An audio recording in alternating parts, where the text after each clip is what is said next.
ओम जी आसंते एबे जानिबा बारंबार परिस्रा परिस्रा करिबारे असुविधा रात्रि रे परिस्रा लागी बारंबार उठिबा पोली यूरिया ठारू मुक्ति पाइबा पई चमत्कारिक पतंजलि नुआ औषधि कौन अच्छी प्रथम दिन ही मुक्ति पाई पारिबे। या सहित स्नायु नाड़ी बिंधा संधिवात आंठुगंठी बिंधा सर्वांग शरीर व्यथा पक्षाघात पार्किंसन रोग साइटिका कष्टकाठिन्य स्नायुगत रोग भी बहुत लाभदायक। यह अटे दिव्य विषतिंदुक बटी प्रतिदिन सकाळे एवं संध्यारे खाली पेट्रे गोटे गोटे बटी भांगी चुबाई खांतु किंबा चुसंतु प्रथम दिन ही लाभ पाई परिबे।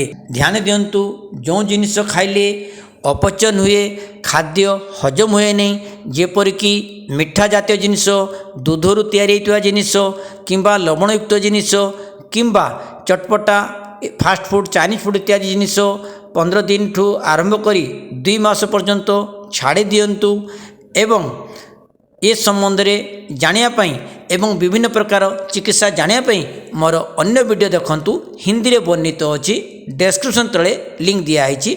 वीडियो पसंद ले लाइक करंतु कमेंट करंतु शेयर करंतु यदि मोर चैनल को सब्सक्राइब करि नांती थोरटे सब्सक्राइब करि नियंतु पुणी मिसवा अन्य को वीडियो सहित।